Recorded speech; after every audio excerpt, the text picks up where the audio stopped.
Yeah, live. We're live. Yep. Oh, there we are. I see the countdown clock. Folks, a very good morning, good afternoon, and good evening to you all, and welcome to tonight's Mauls, Balls and All, our weekly video podcast. With me is Mike Reedy, Peter Martin, Danny Brosnan, who's out of shot, and James Grennan. Tonight joining us is our special guest, a man who needs no introduction, but as always, he's going to get one. A goalie man, a Greystones man. He has played nearly 50 times for his country. He captained Leinster. He won the Premiership with Newcastle.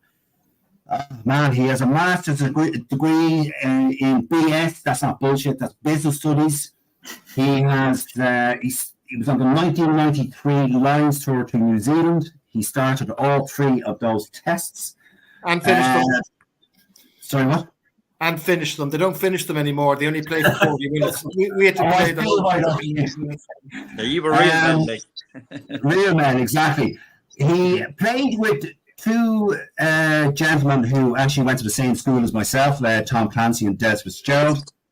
His fellow Irishman of that 1993 tour was another legend of the game, Mick Galway. And if I look at some of the squad that you were on that Lions tour with, Nick, there are some great names there. The Hastings brothers, the Underwoods, Martin Bayfield, you had Martin Johnson, of course. I'm sure you had a few, you had a bit of crack over a few My Waddies, I'd imagine, after the games on that tour, did you? Yeah, in fair, at different times, I suppose. I think the pack was made up basically of 7 Englishmen and myself. So it was myself, I think, Brian Moore, Jason Leonard, Wade Dooley, Martin Johnson, Dooley, I think.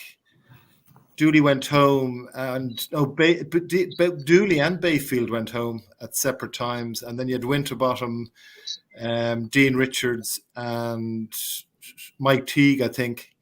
So that was brilliant. Great company, because I suppose at the time I had been playing with a struggling Irish side, which I probably was for the 10 years I played. So it was nice to be involved with. I'm not trying to demean anyone, because we had some fantastic players, but sure. It was a different scenario, and you kind of realistically felt you had a good chance of winning.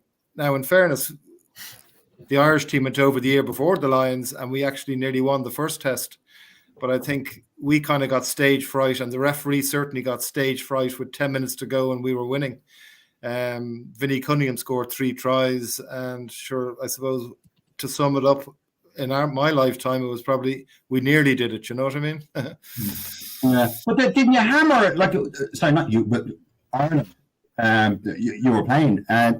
You beat England prior to the Lions squad being announced. So the Lions squad was basically picked, apparently, before the Ireland-English game, and I presume there was no Irish, or they said there was no Irish. Now, I don't think that was probably correct, because I think they'd always stick somebody in for the sake of saying, listen, there you go, there's a green flag. Token. Yeah, exactly, a token. And maybe, I think, because Golov and myself got in, I think we were probably tokens anyway, but no, I don't know what happened that day. It was one of the few days that just everything went right. Just from the start. You're hardly a token if you're starting all 3 tests and finishing. Yeah, but I mean, I suppose the battle started when you started training. I think, to get on it, I certainly didn't go into the Lions, I'd say, ahead of Jason Leonard. Now, it turned out that Jason then, I think Burnell, the Scotland prop, was tight head for the first test, and then he got binned, and Jason came in as tight head. So, in fairness to Jason, that's Jason Leonard. He was equally able to play as well at loose head and tight head. So I actually didn't talk to Jason I never talked to Jason for the 3 weeks we trained beforehand, because we were vying for the same position, and it was just, probably me being stupid. But as far as I was concerned, fuck it, it was clean sheet. And, McGee can always said, lads, you're only as good as your next training session and your next game. So in fairness, it was a very... it was even Stevens. It was brilliant, in fairness. Yeah. Come here, Nick. I'll ask you briefly before we go into rugby. If you can give me the month, the date, and the team and the year of your first test. Oh Christ! I know it lasted for it lasted for 18 and a half minutes. I know that because everyone slags me off. So it was against New Zealand. It was against New Zealand. Was it in 99? 89. 89, yeah, go on. One more month, date and month. Or date of the month. Date, Jesus. February or March, was it? Huh? February. It was November, actually. Oh Jesus! You wouldn't be playing the All Blacks in March. That's Six Nations time. 5 nations as was the back then. November the 18th. 4 nations back then, huh? November the 18th, 1989. That was your test debut. And come here, and for a Brucey bonus, your last test match. Month, date, year. My second and third were probably less exciting because I think my second one came a year later, and I think my third one came a year after that. My last test match, I think, was 98, was it? Correct.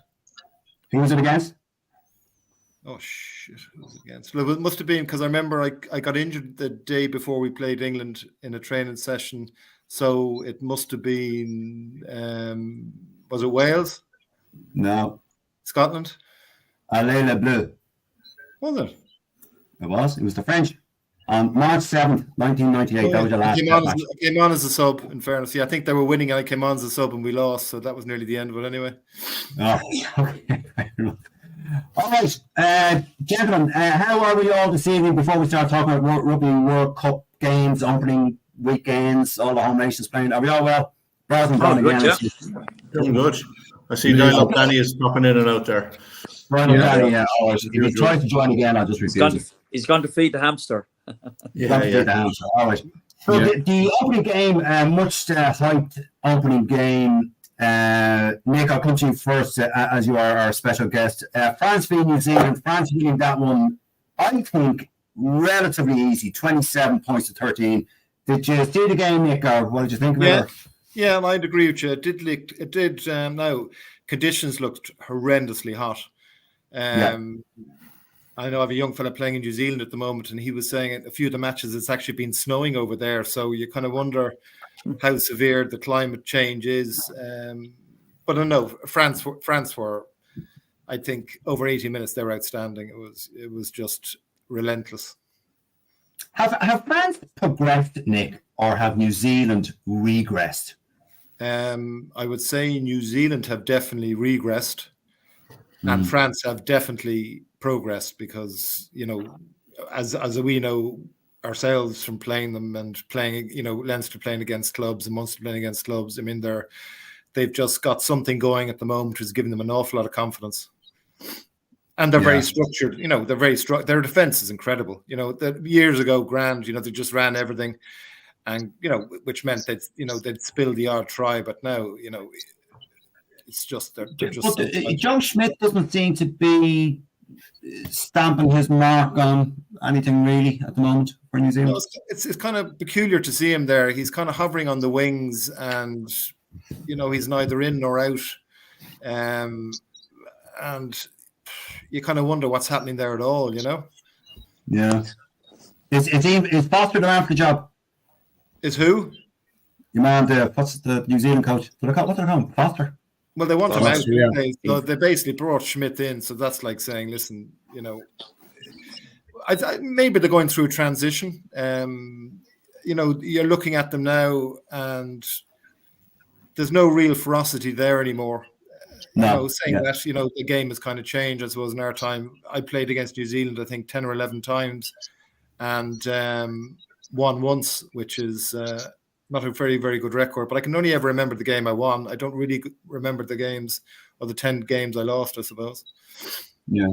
But they were, in our day, they were streets, like they were professionals in an amateur era. And I totally agree with you. Yeah, it just was, and even, France at the time too were professional. I mean, none of them had to work. I'm not saying that we did an awful lot of work, but they all worked for the government, for local city councils and stuff, and there you go. You could rest, go to the gym every day if you wanted to go to the gym or whatever. Yeah. Okay. Thanks, Nick. I'll come back to you now for the next game. Mike Reedy, that game, France v New Zealand. What do you think of that? France completely dominated as far as from what I can see. I'll tell you what I did notice though. Everybody, I mean, they picked this team of the weekend, and Damien Penaud was put in on the right wing on it. And I thought he was at fault for both New Zealand tries. I mean, he completely misjudged the cross kick for the first one, and fucking Talea just ran by him for the second one. It was I just couldn't believe that he was picked in it. New Zealand completely dominated it, France did probably every aspect of it. I genuinely don't think New Zealand have any chance of winning the World Cup. None. It'd be very unusual for me to write him off, but I genuinely don't think they have. After what I've seen from their last two games, the Box and now France, they're not good enough. Do you think? Sorry. No, I just don't like. I can't see. I can see definitely a case being made for France, but I don't think so. New Zealand. No. You can say that as well. Peter Martin, France v New Zealand. What did you make of that? Hell of a match. It was very, very interesting the way it turned out. Like the first half, my recollection of it, is, Ethan de Groot was getting absolutely milled out of it by Winnie Antonio. And I thought, and I think I shared a comment in the group, is that France are going to grind their way to this. They'll just basically keep putting the squeeze on the scrum, and they'll take the old-fashioned, I suppose, kind of theme of take your penalties and the tries will come. And they just kept on building the lead. They kicked an awful lot. They kicked their penalties. They were very conservative. Like an awful lot. Both the teams are kind of trying to find their way into the match. And it was a very slim lead at half time. And then all of a sudden, France came out in the first 20 minutes of the second half. It was like different ball game. They just, just bang, bang, couple of tries, and they managed to just make serious gaps. But I suppose that it's just kind of, just alluding to what the lads have said already about New Zealand, is that like Schmidt is allegedly involved, in kind of the attack. He's supposed to be the attack coach. But like apart from that strike play that was getting Talea in for the tries, there wasn't a whole lot else there. There's not a whole lot going on in midfield. Now, granted, they were missing Jordy Barrett, who's a big player for them in the midfield. But Mwanga is probably the best defensive 10 in the world. But yet, not all the bright spark, if there was any, was very individual and seemed to be coming from Bowden Barrett. I just don't see why they didn't make a change to get Barrett more involved in the game, move him to 10, get Mwanga off and get someone else to fill in at full back. It was a bit bizarre, to be honest. But again, I think New Zealand were well beaten up front, and France, I thought, looked quite comfortable really in the end without really getting out of third gear. All right, fair enough. Thanks, Pete. James Glennon. Yeah, I saw the game and I thought it was going to be an awful lot closer. Big surprise, the gap that was in it. And as Pete said, France came out in the second half and did what New Zealand normally do to other teams, just blitzed them in the opening minutes of the second half and a clear win. I thought after the South African game that New Zealand are sandbagging and they're going to come out and there'll be a different team in the World Cup, but there was no evidence of it. But you write them off at your peril. They're going to be in the shake-up come the end of October. They'll be still in the shake-up, I think. I'd be awful surprised if they're not. But a good game, good opener. Awful pity about the bloody anthem stuff, but we'll get to that in a while. We'll get to that in a while. Okay. Danny Broughton, France v New Zealand. What did you make of that? I only saw bits. Tied up, Danny's gone again. And he's gone. Go feed the hamster, Danny. If I can't answer a question, do I just disconnect myself too? yeah. That's the trick. we have this every week with Danny. He's from Kerry. He's in a cave down there somewhere. But we leave him be. Right. Anyway, so gentlemen, yes. The next game, I didn't see it. Italy, Namibia. Anything to be said? Or anything anyone want to say about that? Or no, good, bad, and different. I watched. Anyone have any comments? I didn't see it, though. I don't know. I did. I watched it. I watched every game like I normally do. I thought. I'll tell you what. I'm looking forward to Italy v New Zealand. I'll tell you that. If New Zealand don't give them the proper respect, they could give them trouble. Because Italy gets. Stop jumping ahead. We haven't got to talk about it. No, I'm just talking about Italy though. Italy, in general, in that game. So they, I thought they did okay. I'll have to put hands up just to show you how shite we were many years ago. I toured Namibia and lost 3 test matches in it. Oh, God. Swiftly moving on. Oh, really? Yeah. Did you really want that in your resume? Yeah. I don't know. I'm getting 4 questions at the one time. I'm a prop, lads. You know, there's a hello to you, Nick. Flinton. Flinton in Dubai. A good chap from Greystones. He was there when I was there many hundreds of thousands of years ago. A legend fan, Dr. Hickey Park. Yeah. He's making millions and millions of whatever they have over there, selling luxury houses and apartments in Dubai. So fair play to you, Finton, and thanks for the kind words. There we go. Nicky, here's one here for you now. Here, Nick, hold on, another one for you. I'll just pull it up on the screen there. Nicky was one of the first Irish players when I started watching the Five Nations back in the day. Fond memories. Thank Nicky. Awesome old school rugby.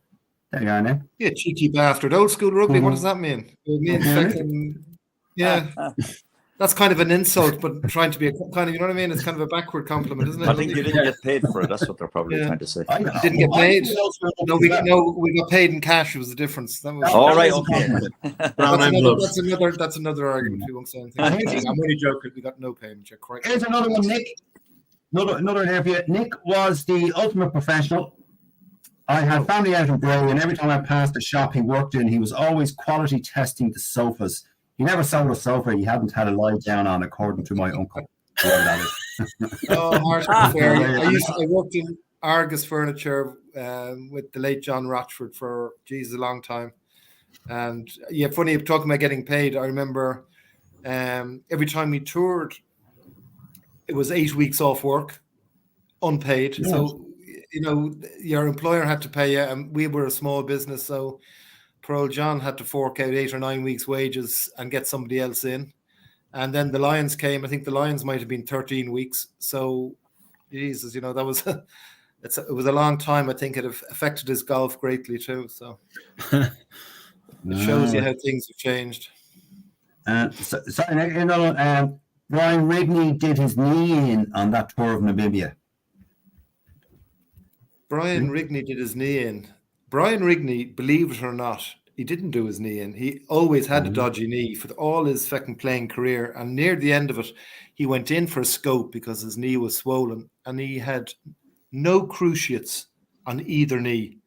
And he hadn't had them for something like allegedly 5 or 6 years.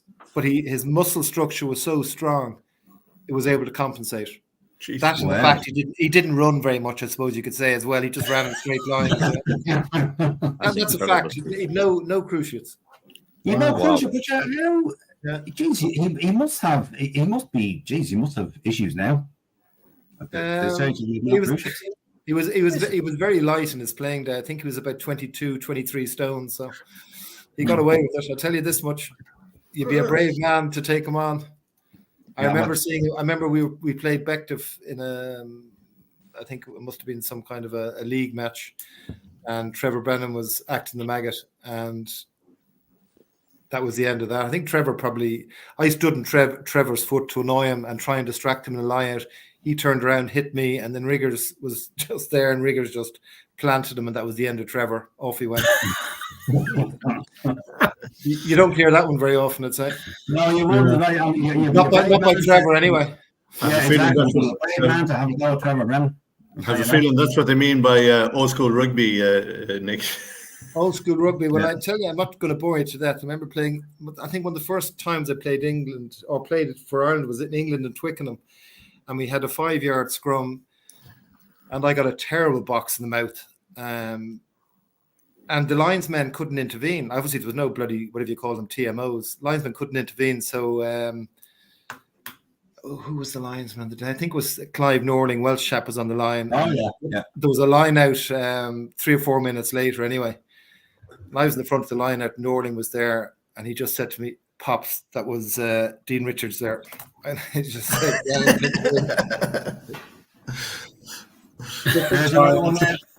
Nick, there's another one for you. Greystone's golden era, Poppy, Spud, and Riggers in the pack when Peter Muller, South African centre, tagged out in green and the white days of Smithick's Floodlight Cup.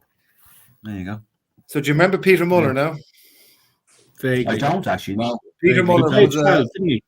Peter Muller was at 12, and I think he might have got 50 or 60 South African caps.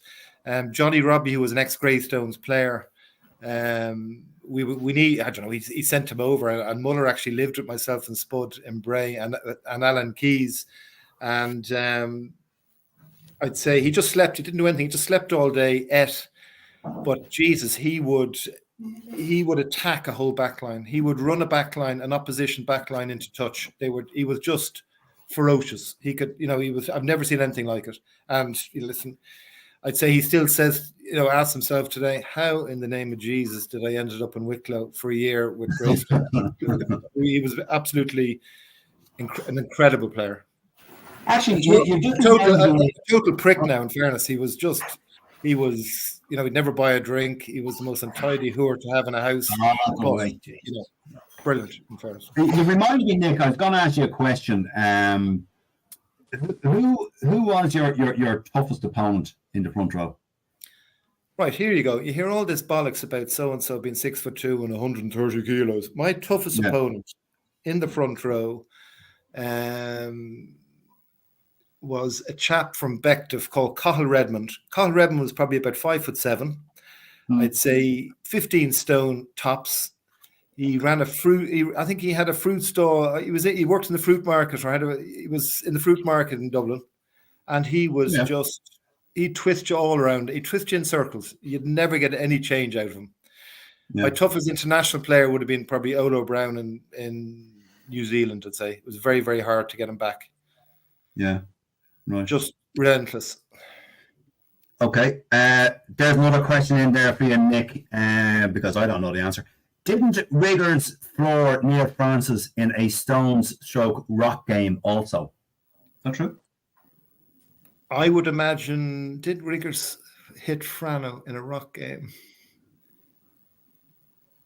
Quite probably, in fairness, but I can't remember. All right. Must have been something he wrote. Well, I don't think Frano was able to write at that stage. It took him until retirement to get a flow. You're talking right now, for Christ's sake, Nick. What are you talking about? Jesus Christ. No, Frano's not the worst, in fairness. No, Frano was a bit like Victor. Victor also at Blackrock. Frano was an athlete. Yeah. Unfortunately, he wasn't surrounded by too many other athletes. That was the issue, I'd say. Which I was going to say, to talk about Francis and writing, another guy who you played with him on the lines, but for me, I just think he's dreadful at commentating and writing and all that. Is Stuart Barnes. Stuart Barnes, yeah. I think he's awful. I tell you, so let me go back another 30 or 40 years. So we were playing, who were we playing? He was kind of like the Poison Dwarf, in fairness. We were playing a league match against, I think it might have been Bedford. And Scott Murray, who was a Scotland second row, I was playing with the late Doddy Weir, and Scott Murray, who played with Doddy for Scotland, was just continuously just taking Doddy's legs and cleaning them, and Doddy was landing on the ground, whatever. And I think I warned him 6 times. The subsequent tape, when I was being in court, or whatever you call it, up in front of judge and jury, could hear me actually saying, listen, one more time, Scott, And I actually said to the referees, I forget the referee's name, I said, listen, sort that out now, or I'm going to sort it out. And nothing happened. So I don't know. I must have, I don't know what happened anyway. I hit Murray anyway, gave him 36 stitches, and he had to go off. And I think I got yellow card. I got yellow carded, I think, for whatever, a few minutes. And that meant it was done. But Stuart Barnes, the prick, was in the he was in the commentary box, and he said, there you go, Nick Popple has brought the game into disrepute. And because he said that sentence, I was treated for a second offence, which was bringing the game into disrepute. And I was banned. In fairness, I went to the tribunal, and the lads were there. I'd never been done before. And I talked them through it, and they could see the sequence of events because, listen, the footage was there. And they banned me for 14 weeks, which was colossal. But the 14 weeks ran through the summer months. In other words, it was, well done. You fucking deserved it. Yeah. Take it on the chin and get on with it. Actually, that's interesting, Nick. How does, you just touched on it there, how does the whole citing commission thing go? Because we always hear about it, he's been cited, he's has a hearing in front of 3 judges. Is it a case of the people ask you, well, Nick, what do you think happened? Do they replay the incident back to the player or you or whoever? Yeah, well, at that stage, so I went, and I would have gone probably with Sir Rob Andrew, and we would have sat down and grovelled and then got down to business and talked through it. And the fact I'd never been done before, so and listen, I was out of order. You, like anyone listening, you don't hit anyone, and if you're going to hit anyone, maybe don't hit them quite so hard. But we played. That was the year we won the Premiership. So Newcastle fans, like we travelled down, and because a lot of the time the Newcastle soccer team was playing, a lot of the football fans started saying, Jesus, lads, these lads, they like a pint. So listen, we'll have a bit of crack. We'll take in the rugby, and then we'll go and watch the soccer the following day. So we had a good following there. And the last match we played was against Harlequins to win the Premiership. And Stuart Barnes was up there, and he was on probably, I think it was a 60 or 70 foot pole as such. And the 2 lads commentating were on the top of it. So we won it anyway. And some of the lads said, Jesus, there's Stuart Barnes up there, lads. And the next minute, I'd say there was 20 football supporters underneath this said podium or whatever, and they started pushing it. And you could just see, now, what feels like maybe 6 inches to them on the ground was probably 3 or 4 feet up to where Barnes was. And he shit himself, in fairness. Now, they stopped before it snapped. But anyway. Brilliant. Anyway, enough of that. There's another comment in there from Dara Weston, one of our regulars. He says, I remember being at a function where a referee was speaking. He recounted the tale of Nick's Lions tour mate, Wade Dooley, who had his nose broken by the opposition. And he got up as the ref was about to use the card. And he said, sir, do not send that fucker off. I deal with him myself. Very Is good. that true? I've heard that before. Is that true? Yeah, but probably a different. He was not in the Lions. But Wade, actually, in the Lions, his dad passed away at the beginning of the Lions tour. And he had to fly. He flew back for the funeral, and they wouldn't allow him to fly back and join the tour afterwards, that's why Martin Johnson came out. So slightly raw. More useless information. Anyway, swiftly moving on. Understandable. Nick, do you feel that the game today has got less character? Well, or do you feel that we win now? You're glad you're retired and you had your good times. Am I glad I retired? Very different. People say, "Oh, geez, you'd never would have survived in today's game." Absolute bollocks. I mean, what do you mean we wouldn't survive? We had to play 90 minutes for a start. You went off if you lost an ear or an eye or something. I'm not saying it was any better because we also lost the second match, but there you go. But no, I would like to have thought. I enjoyed the ball being in my hands. I enjoyed rucking and mauling ground. I was crap at scrummaging at the beginning, but listen, it got better in the end. And listen, you have to say the game now is fantastic because we're one of the best teams in the world, if not the best team in the world, where we were probably one of the best teams in the world. And crack-wise, it was great fun, in fairness, I mean, you had your few scoops, but it wasn't always about drinking. Every team drank. I mean, I remember going to play France, and we were on the bus, and one of the lads said, "Jesus, look, there's the French fellas outside that restaurant. They were all outside the restaurant smoking and having a glass of wine at lunchtime." And then they came and absolutely kicked the fuck out of us. Then I suppose 2.5 hours later. So not a bad thing. But you remember the famous photograph, Nick, of Willie Duggan running back onto the pitch, putting out a cigarette. It's a different time. I mean, totally different era. I totally agree with you. Anyway, Mike Eady, our opener against Romania, kind of went according to plan, really, didn't it? What do you think? Absolutely. Well, it actually went better than I'd hoped even. I mean, you always hope it's going to go well, but it went better than I imagined it would. Like the scoreline was incredible. We start. I mean, I kind of expected probably all the game to go as the first half went, but we became very accurate in the second half, and I think we're ready now. We're ready for Tonga, and I really am impressed now with Ireland. I tell you, Mike, I fear for injuries for this. Well, you hit the nail on the head. Like if we lose a prop, we're fucked. In fairness, the prop we're going to lose will probably be Tyg Furlong.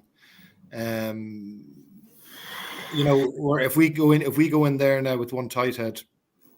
No, like Tom O'Toole's a very, very good lad, probably a year or two away from where it's at. But I mean, you're not coming in to play against Tonga. You're coming in to play big South boys. Africa. South Africa. It's. I mean, that's the one. And I mean, I don't know what's happening. Sorry, lads, don't mean to talk too much, right? So no, go on. We encourage you. We want you to. But I'm just, for a few years there, I was saying, geez, it's grand. Like scrummaging, Ireland are a good scrummaging unit. They're not a great scrummaging unit, but for the up to say for the last, not this year, last 2 or 3 years before that, they seem to be nearly able to manipulate the amount of scrums in a game. I mean, you were watching games that was 5 or 6 scrums, and you're saying, well, who needs a good scrum if you've only got 5 or 6 of them? But now, we're looking at matches now, and there's probably nearly 20 scrums. You're saying, shit, what's happening there? Obviously, I don't know whether teams are, they're making more mistakes themselves, which is creating more scrums, or they're putting more pressure on us. But certainly, by even if it's our scrum, if you're facing 15 or 20 scrums, it's relentless on the back row. I mean, you are tying them down, and it's probably, it's suffocating some of the flow of rugby. Who's that? Danny Brosnan has turned into Matt Boland. Danny Brosnan's evil twin brother. My grandma, you've changed. How's it going, Nick? Nick Popple, meet Matt Boland. Hey, Matt, how you doing? Nice to meet you, man. You've probably stopped the talk. Well, look, Danny's brought us his Wi-Fi is shite, so I was waiting in the background patiently to get on in his place. So here I am. Well done. First sub. Well done. Yeah, the bomb squad has arrived. On the Bomb squad. Don't be saying that. Brennan will all be replaced if that's the case. Okay. Nick, you were talking about the scrums in the modern game? Yeah. No, I'm just... and in fairness, I'm quite worried about Scotland as well, because Scotland... I think they... What are you worried about Scotland for? I'm worried about Scotland because I think for the first 50 or 60 minutes, they had it, they were well and truly up there. Now, then they I think their 2 sub props came on and just disintegrated. And, that's what you're kind of saying, but I don't know. They're a good side. They've been bet now. And but I know you never bet against Ireland anymore. Years ago, you'd say it about New Zealand, but, I know we're too good, but I'm still... Again, it's this injury thing. We pick 1 or 2 injuries up. We've a few bodies there. It seems, I'm not saying arrogant, but, we've brought players out there that are still injured. You can think of Kilcoyne. Who else is injured then? Conan's injured. Dan Sheehan. And you're kind of saying, Of course, Keane travel water, which doesn't help. You see props, props with hamstrings and Achilles is, it's a hard old thing. It only takes a twist in a scrum and the fucking thing will spring again, you know? Yeah, true. Okay.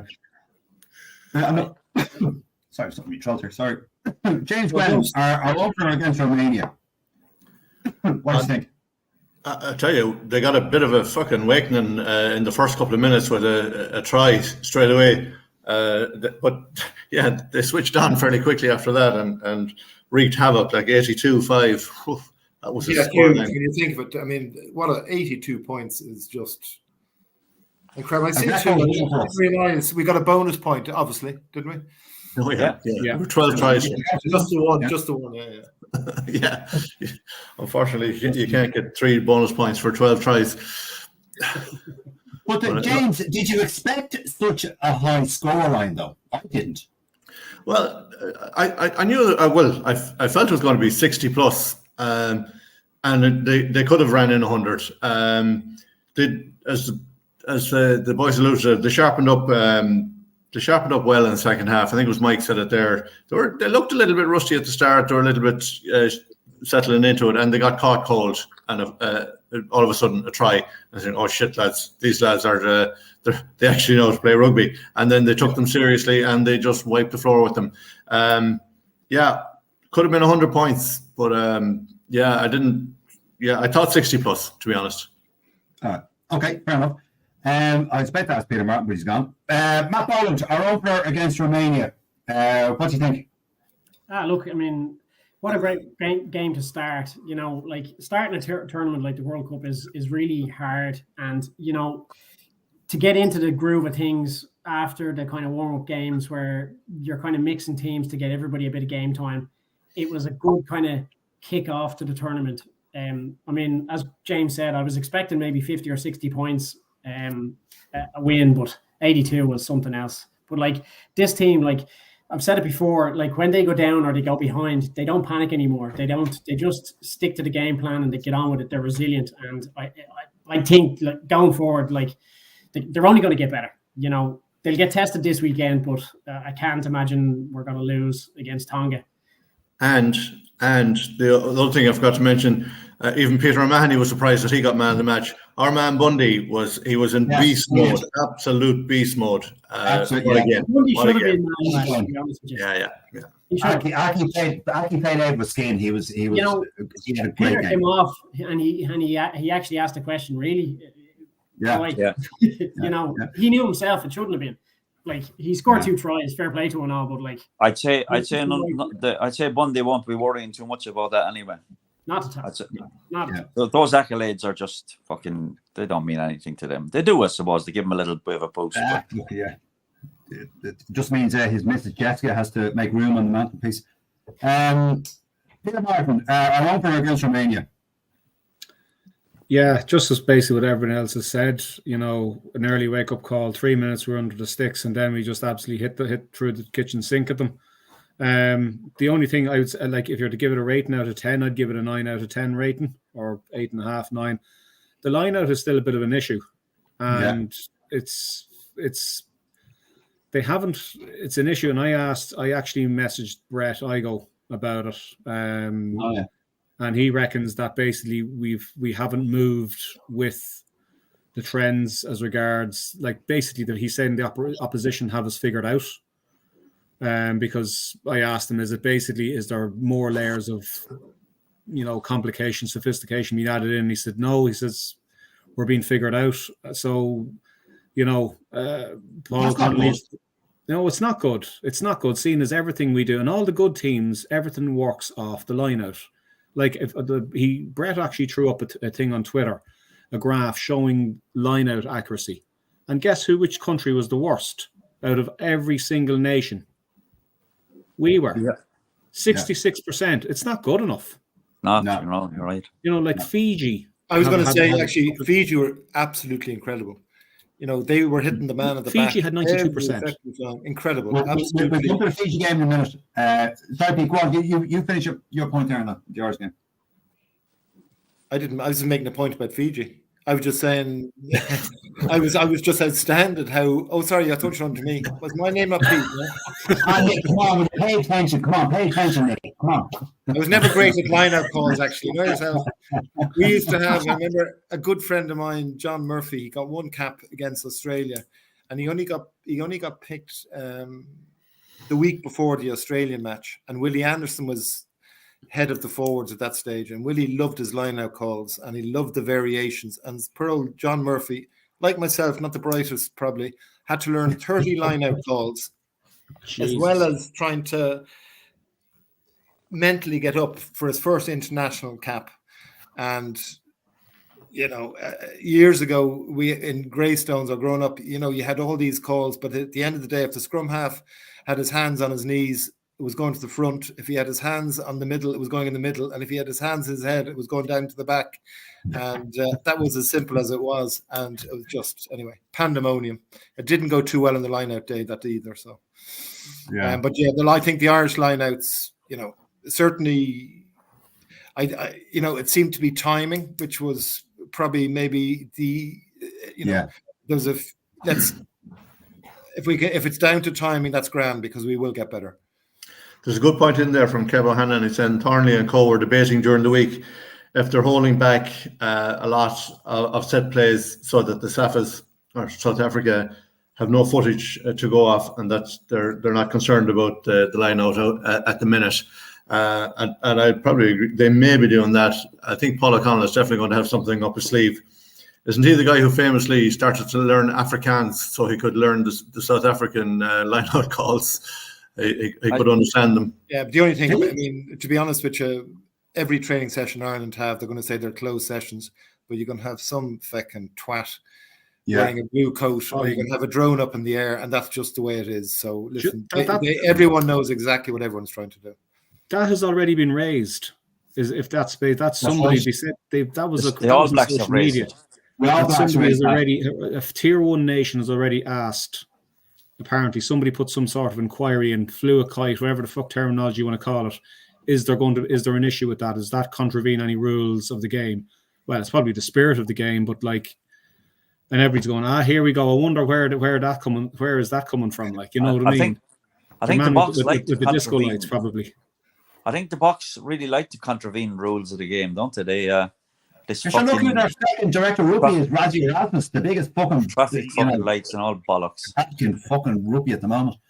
But they're just sorry, gentlemen. The next game, Australia versus Georgia, we won't really go into too much detail about that. I don't think we learned too much about Australia from that. Probably we learned to have a really good fullback. They've unearthed a very good fullback. Okay, right. Matt, the next game I'm going to talk about, England versus Argentina. I put into the group that England were absolutely shite. No imagination, no flair, no nothing. Ford dropped a few drop goals, but I just thought England were absolutely brutal. Yeah, they won the game, but they probably did one thing, and they smothered Argentina. But Jesus, they were. The one thing I'd say about England was the first time in a year that I've actually looked at the players and they're smiling and they're enjoying it again. Even Atojo's been fucking grim all year, and he's there smiling, he's doing his bit, and in fairness to Ford, I fucking don't like him as a player now, but Jesus, he ate at the board. You know what I mean? They got the points out of nowhere, bang, bang, bang. And they just stuck with it. And something? Look at the group they're in. You know what I mean? It's frightening. They're already out of group. Yeah. They've already qualified for the quarters. Yeah, so there you go. Hold on. And they can't get worse. You know what I mean? They can't get worse. But they could play some at least exciting rugby, though, Nick. Christ, that was a bore fest. Well, it's not really in their DNA, though, is it? Yeah, but Argentina's a good side, and I know. Argentina were diabolical. They were shockingly bad. I couldn't understand how bad they were. Couldn't either. But I'm just saying the issue with Argentina is that they're incredibly inconsistent. I agree with you, Nick. They are a good side, but they were shockingly bad at the weekend. They were. Gentlemen, Matt Boland, go on. England, Argentina.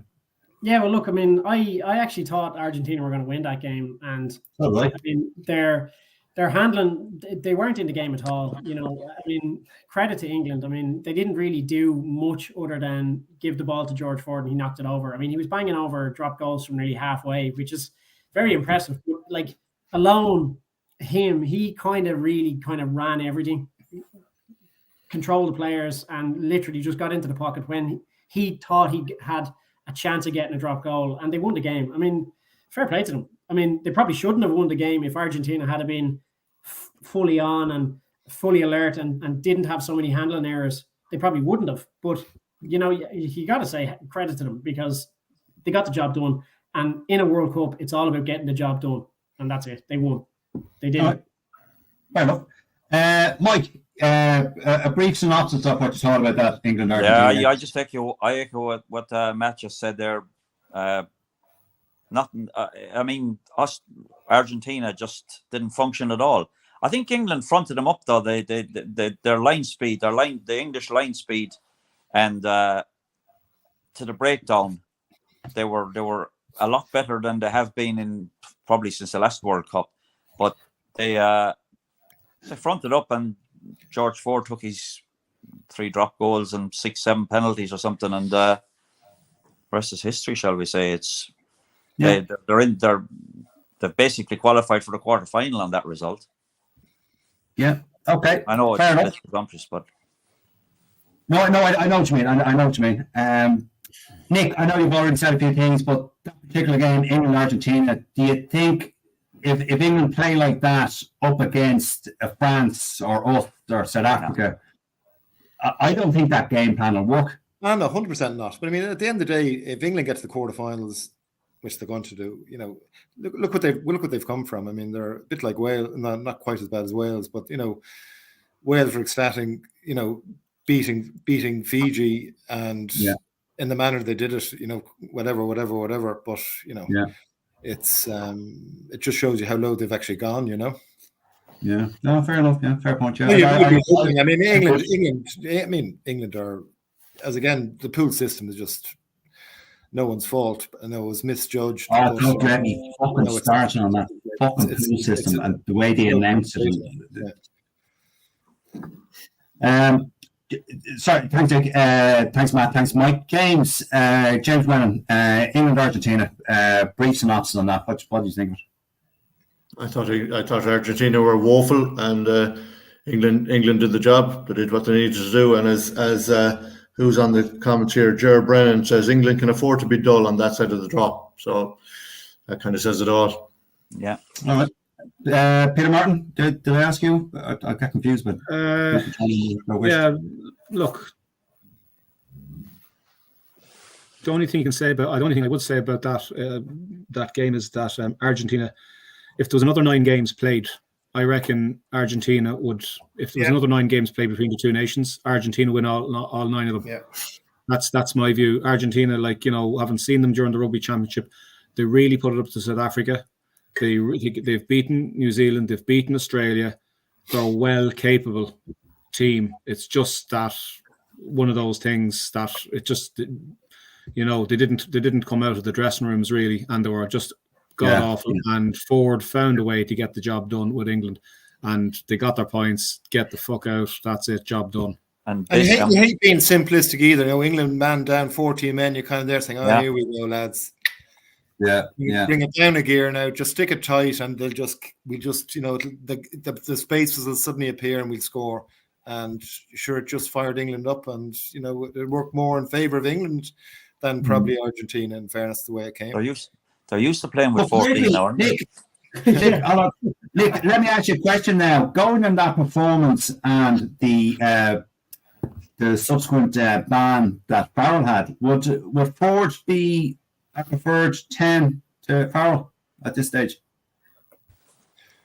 I suppose it depends who you're playing against, doesn't it? I mean, we talk about conservative, you know, that was as conservative as you're going to get, you know, get the ball and kick it up in the air and run after it, like we used to do years ago. You know, if they're going down that route, you know, are their packs strong enough and good enough? I don't think they are really. No. Here's a stat from that game. England had the ball 45 times in that game, and they kicked it 43 of those 45. How about that? That doesn't win games, though. That doesn't win games against No. top three opposition. That doesn't win games. But that's what they did, though. I mean, that tells you all about what their game plan is. They don't have one. Actually, good point, Mike. Nick, here's a question that we've asked our previous guest, which we've asked David Campesi, Victor Costello, a few others. Do you think Borthwick will be in the job after the World Cup? I suppose it depends. If they win the World Cup, he will be. He should never have been in there. I mean, I think. Yeah, exactly. Yeah. England. Not saying that Gatland would have joined England because he's got paid so much money by Wales, he wouldn't risk it. But if England just grabbed something like Gatland a few months before, you kind of thought maybe he could have just taken it from the core up and got a reaction from players. But I think there just seems to be a little bit of change now in the temperament and the facial expressions of the English players in the last week or so. So, time will tell. It's a shock that they're winning league. Yeah. Well, I suppose it's only been in shock for a week. So let's see how it is next week. Who are they playing next week or this week? Japan. Fuck's sake. Japan. They'll bore Japan off the park. And in fairness, well, Japan, I think when the lady commentator, I shouldn't say like that, one of the female commentators made a very good point. She said, Japan have probably progressed so fast in the last 5 or 6 years. It's all small margins. At the end of the day, it's probably a bit like Scotland. There's feck all Japs playing on the Japanese side, isn't there? They're nearly all Tongans or Maoris. I mean, you laugh at Scotland. True. You mean Scotland were basically South African B-side, weren't they? The 4 props are bloody South African. That's a couple of the wingers, I think, are South African. Yeah, that's true. Right, sorry, Nick. The last game I want to just come up with was it's been mentioned in our chats there about the other games, was the Wales-Fiji game. I thought that was a great game, albeit slightly marred in controversy towards the end. Nick, what did you think of that? Fantastic. I mean, it was just, Fiji bring excitement no matter where they go. And, they're a tough side to play against. Now, they're much tougher now because their set piece is very, very good. As we kind of touched on it, the fact the line-out was very, very tight. Their scrummage is very tight. And we used to play Fiji years ago. The way to beat Fiji was basically keep it simple, frustrate them. Obviously, don't give them the ball, but out-scrum them, out-line out them. And, eventually they'd get bored or they get tired or something. But they're just so well drilled at the moment. I felt sorry for them. In one way, I was delighted Wales won because Wales have gone through shit at the moment. Saying that, I don't know how. You have 2 touch judges on the side of the pitch that love putting up their flags. You have a TMO who you can't get out of your fucking earpiece. The referee obviously froze. Let's just say he froze and got carried away with emotion in the last 25 minutes. But for somebody not to pull him inside and say, listen, you just can't let this go on. Fiji were at least, there was twice I could see a penalty try, and penalty tries will follow 2 yellow cards, and they just weren't. Yeah. And then you go straight down the other end, 1 infringement, yellow. It's listen, you have to feel sorry for the referee, but I'd be saying, listen, Mr. TMO and the 5 or 6 dicks that sit beside you watching telly, and the 2 touch judges who apparently, it was a shame because it was a fantastic match, and everyone's, the taste everyone has is, Jesus, they were absolutely, they were robbed basically, If only the last pass had gone to hand to the Fijian, was it Ramdara, whatever you said. If only that pass had gone to hand, Jesus. Rada. Yeah. Anyway, thanks, Nick. Matt. I watched that game. It was very entertaining. Like you said, like marred with controversy, but like what kind of stood out in what was going on with all the penalties I think Fiji just lacked that captain to actually go to the referee and go, here, listen, this is 4 penalties. Like, they're on, when are you going to start, you know? And whereas the kind of tier 1 teams like Ireland and France and all them lads, they're well used to approaching the referee and saying, like, you know, I think it's time, you know, 3 penalties, they're under the cosh here, you know. Yeah. And I think that's where, unfortunately for them, they just lack that kind of communication with the referee, because it would have been a different story. Because you saw Matt, somebody said it today, actually, in one of the papers. They just said, listen, the psyche of Fiji is that's not what they're about. They just play what's in front of them. You know, they take it on the chin. You know, they smile. They get on with it. I mean, I saw the Irish 20s this year against France, and every time they passed the referee, they just said TMO, TMO, TMO. And the referee actually warned 2 players, if you say that again,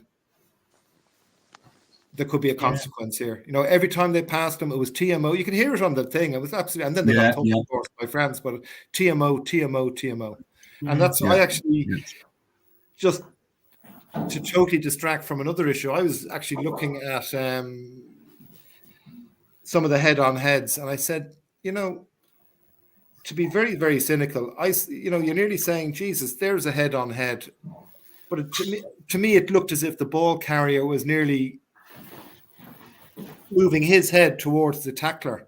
Yeah. And you kind of, you know, who says? I mean, as you know, there's a rule there, and there's a rule to be broken. And, you know, if you were saying to, you know, how do you win a match nowadays? Well, you lose a match by losing a man.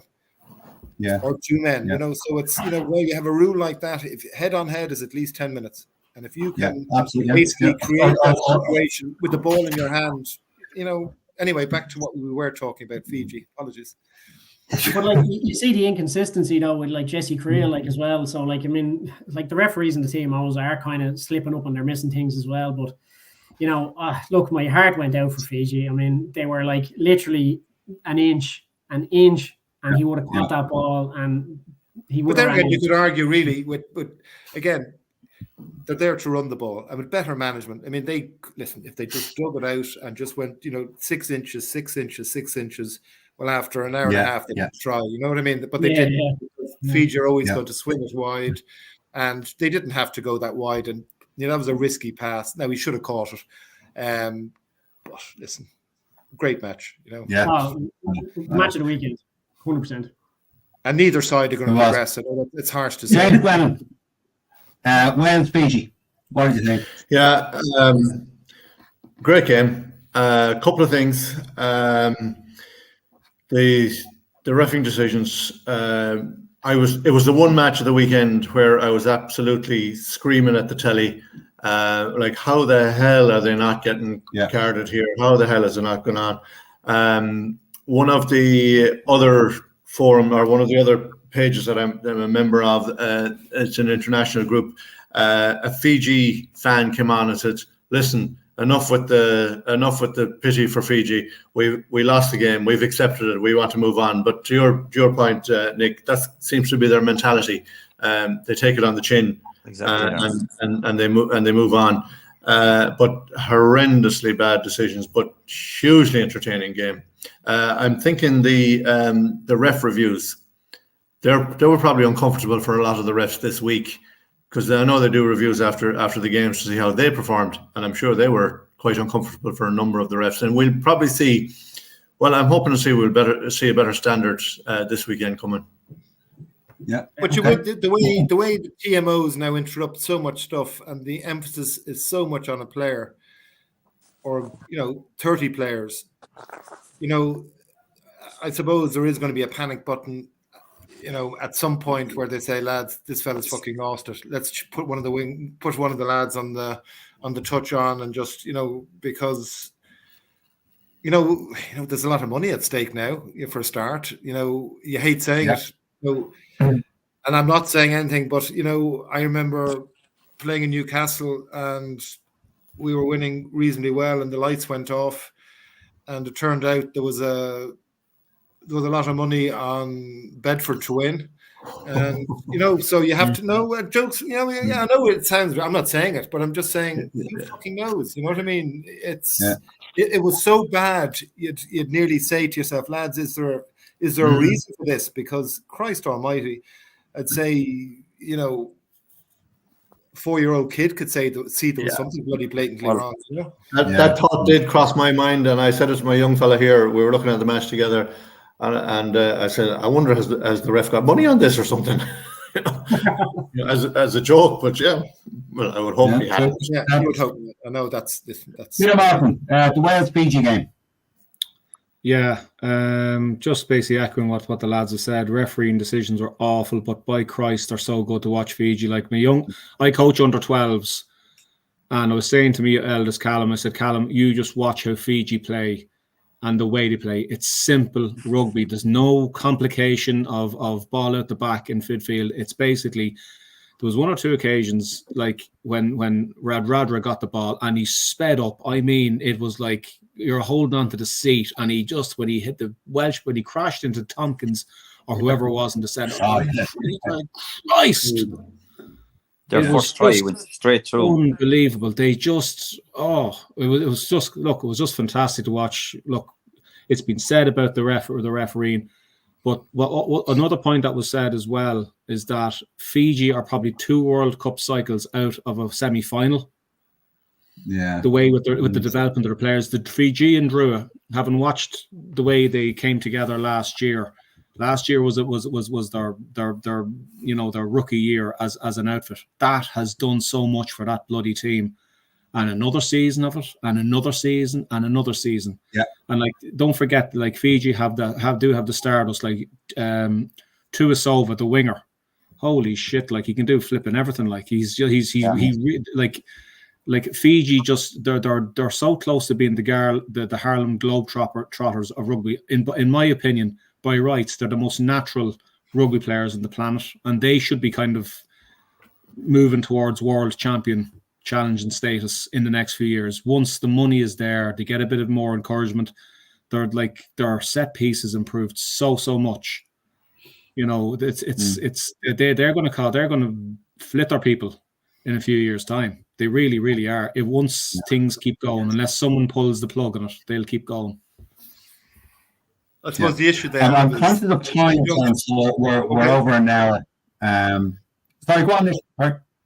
No. Listen, we all love overtime. That's brilliant.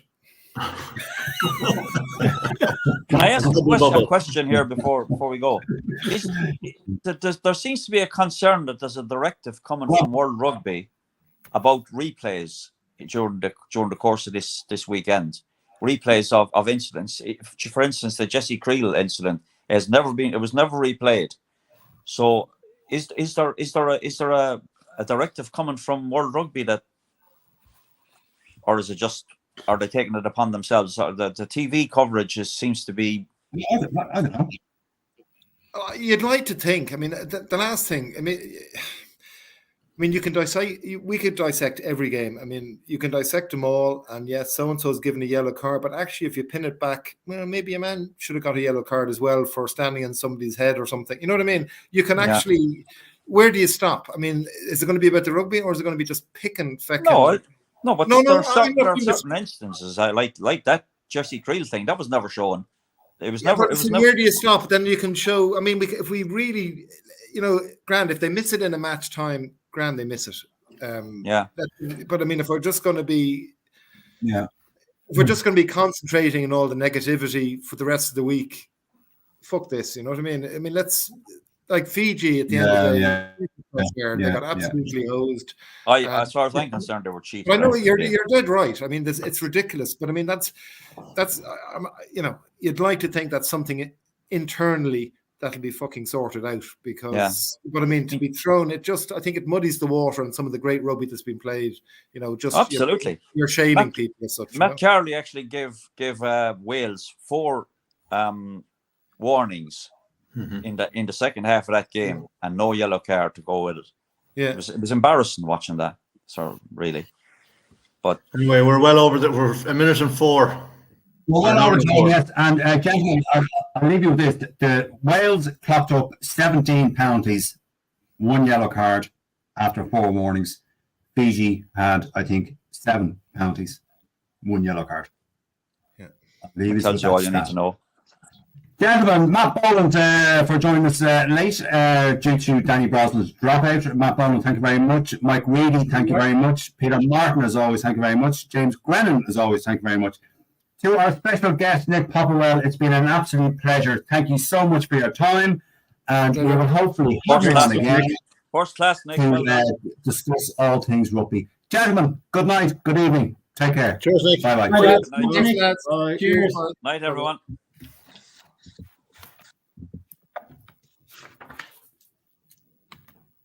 I have to find the button.